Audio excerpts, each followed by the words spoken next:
नमस्ते, my name is Shiv Yadav. उम्मीद है आप मुझे पहचान गए होंगे। आज हम बात करते हैं, आपने नाम सुना होगा एग्रीमेंट एंड कॉन्ट्रैक्ट। सुनने में दोनों कॉमन ही लगता है, बट ये एग्रीमेंट होता क्या है और कॉन्ट्रैक्ट होता क्या है, इसके बारे में हम आज बात करेंगे। ठीक है, तो पहले हम ये समझने की कोशिश करते हैं एग्रीमेंट और कॉन्ट्रैक्ट वर्ड की उत्पत्ति कहां से हुई।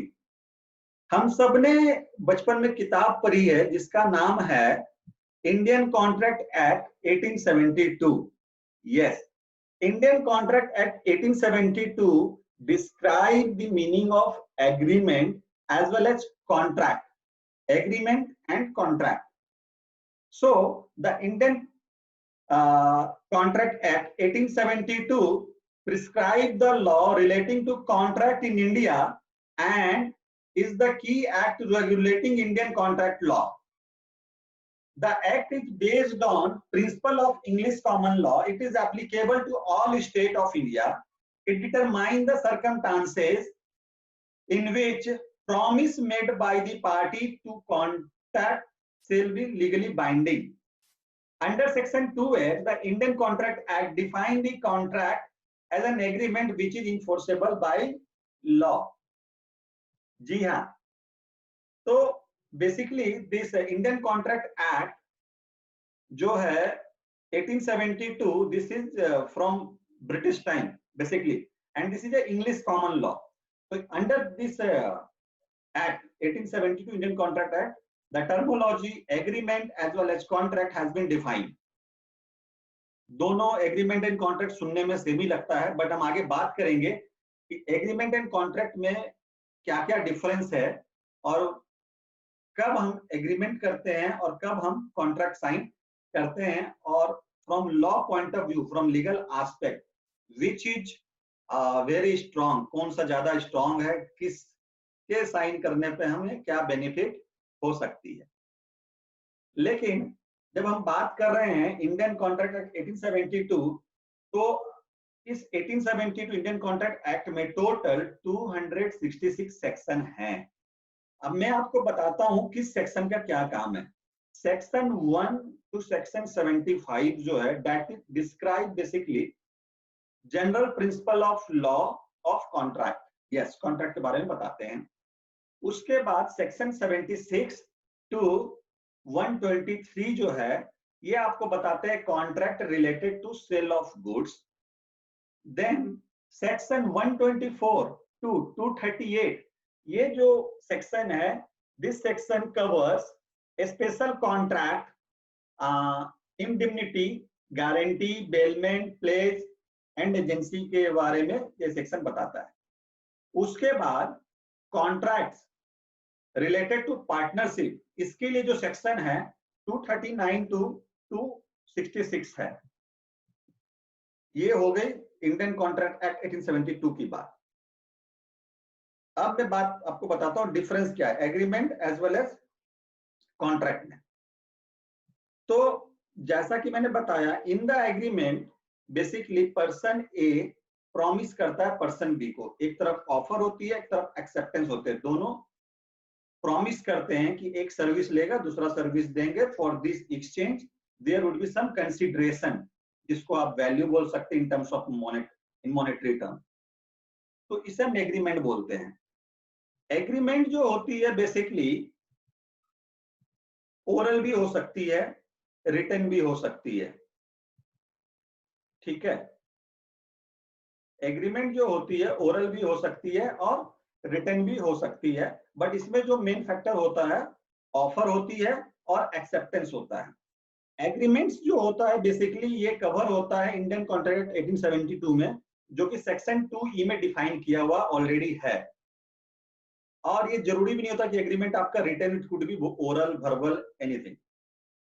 आपकी जो मेन ड्रॉबैक है एग्रीमेंट की, दैट इज कि ये लीगली बाउंड नहीं होता, this is not enforceable by law. कल को कुछ हो जाता तो आप कोर्ट कचहरी नहीं जा सकते अपने डैमेज को रिकवर करने के लिए। वेयर एज जो कॉन्ट्रैक्ट होता है ये डिफाइन किया गया है कि contract is an agreement which is enforceable by law in sets of parameter, set of offer, acceptance, consideration, damages, everything written in written as well as. ये जो होती है इन्फोर्सेबल बाय लॉ होता है जब बोथ द पार्टी साइन। आपकी जो contract होती है it could be written as well as registered. Yes, normally जो कॉन्ट्रैक्ट वैलिड और ज्यादा हो जाता है जब उसे आप रजिस्टर्ड करा देते हो कोर्ट में। मैं आपको एग्जांपल भी दूंगा, क्या क्या एग्जांपल है। जो आपकी कॉन्ट्रैक्ट होती है basically in India it's covered under section 1872 section 2H। Yes, अब आपको मैं कुछ एग्जांपल देता हूं कि एग्रीमेंट के एग्जांपल क्या है। बचपन में अगर आप याद करने की कोशिश करो तो पेरेंट्स हमें कहते थे बेटा 2 के टेबल 4 के टेबल आप याद कीजिए, then I am promising you I will give you chocolate. Yes, so that was the oral communication, oral promise offered by parents to the child and child has accepted. तो जब बच्चे 2 के table 4 के table सुना देते थे parents को, then parents used to give chocolate. This terminology, this example comes under agreement. और आपको बताता हूं, जब आप बड़े हो गए थे बचपन में, क्लास 12 जब पास किए तो कुछ बच्चे डिमांड करते थे पेरेंट्स से, पापा हमें बाइक चाहिए या साइकिल चाहिए। ठीक है, तो पापा बोलते थे बेटा +2 या ग्रेजुएशन में अगर आप फर्स्ट डिवीजन लाओगे we will give you bike और स्कूटर। तो यहाँ क्या हुआ, एक सेंटेंस है, फादर ने प्रॉमिस किया अपने चाइल्ड को कि if you will score first division in graduation और 10+2 then only I will give you bike और स्कूटर। तो ये क्या है, एग्रीमेंट है या कॉन्ट्रैक्ट है? दिस इज एन एग्रीमेंट, क्योंकि फादर और बच्चे के बीच कुछ रिटन डॉक्यूमेंट नहीं है, ना ही ये रजिस्टर्ड है, इसलिए एग्रीमेंट है। गर्मियों की छुट्टी आती थी, पेरेंट्स कहते थे गर्मियों की छुट्टी में हम चलेंगे शिमला, मनाली, नानी के घर। राइट, ये क्या है, parents promise to their child and their family कि गर्मी की छुट्टियां में हम यहाँ चलेंगे। This is agreement. अब एग्रीमेंट के ड्रॉबैक क्या है? अब जैसे पापा ने बोला बेटा समर वेकेशन में वी विल गो टू नानी के घर as well as Shimla and Manali. Summer vacation आ गए, पप्पा जी लेके नहीं गए, तो एग्रीमेंट तो वॉइड हो गया। तो बच्चे कुछ कर सकते हैं क्या? नहीं। पेरेंट्स कुछ कर सकते हैं? नहीं, क्योंकि ये रिटर्न नहीं है, इसलिए लॉ के द्वारा इन्फोर्सेबल नहीं है, आप इसे कोर्ट में चैलेंज नहीं कर सकते। और डे टू डे आपको एग्जांपल दे देता हूं। जो छोटे शहर होते हैं कई बार हम किराएदार रखते हैं जिनसे हम रिटर्न एग्रीमेंट साइन नहीं करते, वर्बली डिस्कशन करते हैं और 10,000 रुपीज वट एवर कंसिडरेशन के बेसिस में अपना मकान किराए पे दे देते हैं। वो भी एग्रीमेंट होता है क्योंकि बोथ पार्टी, ऑनर, लैंडलॉर्ड और रेंटर दोनों एग्री होते हैं कि हम इस घर में रहेंगे, हर महीना किराया 10,000 रुपए देंगे, जिसका कोई भी रिटर्न डॉक्यूमेंट नहीं है। इसके नुकसान क्या होते हैं एग्रीमेंट के? आपने कई बार सुना होगा किराएदार ने घर नहीं छोड़ा, किराएदार ने घर पे कब्जा कर लिया। सुना है आपने? राइट, ये एग्रीमेंट के कारण होता है, because we have not sign any legal document, और ये कोर्ट में आप चैलेंज नहीं कर सकते। इसीलिए आपने ये भी सुना होगा जो मेट्रो सिटीज होती है, Kolkata, Mumbai, Pune, any big city, तो वहां पे आपको घर लेने के पहले एग्रीमेंट साइन करना पड़ता है। डिमांड किया जाता है कि रजिस्टर्ड रेंट एग्रीमेंट पे ही हम घर देंगे, यानी सब कुछ रिटर्न होता है कि किराया कितना होगा, उसके बाद डिपॉजिट्स कितने होंगे, wear and tear who will cover, कितने साल के लिए टेन्योर है, कितने साल के लिए किराए पे घर दिया जा रहा है, पैसे कितने तारीख को आपको पे करने हैं, ये सारा कुछ लिखा होता है। That's why that's come under contract, because ये लीगल डॉक्यूमेंट हो जाते हैं जब हम रजिस्टर्ड करा देते हैं। और आपको एग्जांपल देता हूँ कॉन्ट्रैक्ट के। हम जब बैंक लोन लेने जाते हैं, हम जब पर्सनल लोन लेने जाते हैं, हम व्हीकल लोन पे लेते हैं ना, घर लोन पे लेते हैं, उस समय बैंक हमसे मोटा पेपर साइन कराता है जिसपे सब कुछ लिखा होता है, घर का लोन नहीं चुकाओगे तो क्या होगा। ईएमआई टाइम पे नहीं दोगे, डिफॉल्ट करोगे तो क्या होगा, रेट ऑफ इंटरेस्ट कितना चार्ज होगा, राइट, सारे ओरिजिनल डॉक्यूमेंट किसके पास रहेंगे, ये होम लोन के डॉक्यूमेंट में लिखा रहता है। आपके लोन की टेन्योर कितनी होगी, आप प्रिंसिपल रीपेमेंट कर सकते हैं या नहीं कर सकते हैं, ठीक है। तो इस तरह के सारे टर्मिनोलॉजी क्लॉज लिखे होते हैं जो कि लोन टेकर साइन करता है और बैंक रिप्रेजेंटेटिव साइन करती है, then it is registered in a court. ये हो जाती है legal document which is enforceable by law. अगर कल को आप लोन नहीं पे करोगे तो as per the contract bank can take the action. Yes, उम्मीद आपको समझ में आ रहा होगा। फिर जब हम नए जॉब ऑफर एक्सेप्ट करते हैं उस समय क्या होता है, आप जरा सा रिकॉल करो, जब आपको जॉब ऑफर मिलता है तो उस समय क्या होता है। एम्प्लॉय को जॉब ऑफर करती है एम्प्लॉयर। आज के डेट में डिजिटल टाइम है तो mostly employer used to send offer letter via mail.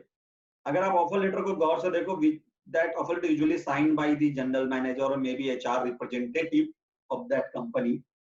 ये वन पार्टी ने ऑलरेडी साइन कर दिया, offer given by company signed by representative of that company.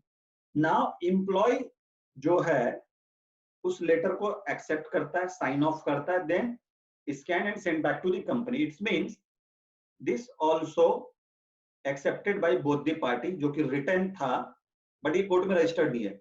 Return है कि मैं इस डेट पे जॉब ज्वाइन करूंगा, ये सैलरी होगी, ये बेनिफिट होगा, ये मेरा जॉब प्रोफाइल होगा। So this also comes under contract.